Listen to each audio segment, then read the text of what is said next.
What should you do to be enlightened? Now once again, enlightenment is not an achievement. Enlightenment is not going to the peak.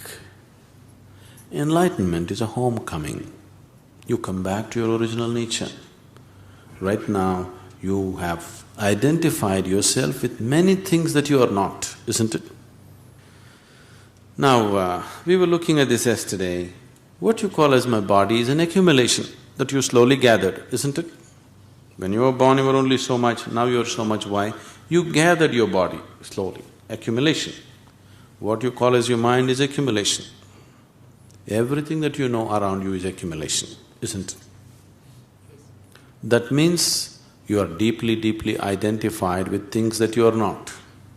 A piece of earth you picked up and made body out of it. But that piece of earth, you're so deeply identified, you believe it is you. Till you fall dead, you go on believing this, isn't it? Isn't it so? So right now, you have gotten distorted vision.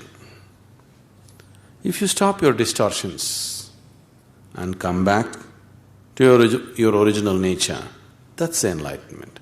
What do I have to do? There is really nothing to do. If you don't do anything, it will happen.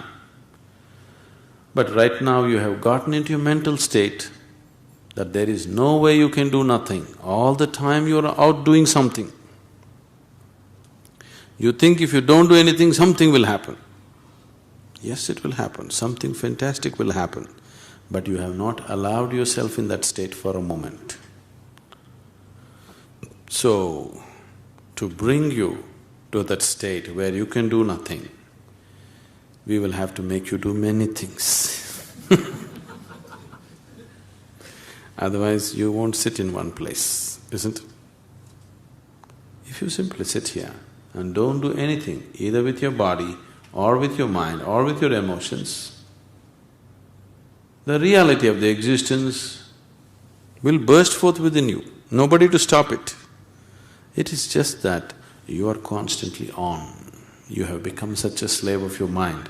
Endlessly it's going on. You can't stop it, you can't hold it, you can't do anything about it. Because once you get into the trap of the mind, it just goes on endlessly. It has its own momentum, you don't have to do anything about it.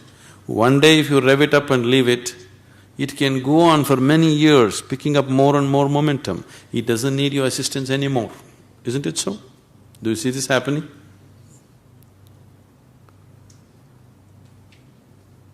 People who are reasonably happy in the world are those people who got a little break from the nonsense in their head, that's all. They are not all the time like that. Some moments, they are not so messed up, so they are okay. If you don't mess yourself up, if you simply be here, you are enlightened. But you can't keep your hands off it all the time, it's on it. So slowly with yoga, all these postures, will tie your hands up in such a way that you can't mess with it, because you're in a posture. Somehow, we'll do it to you somehow.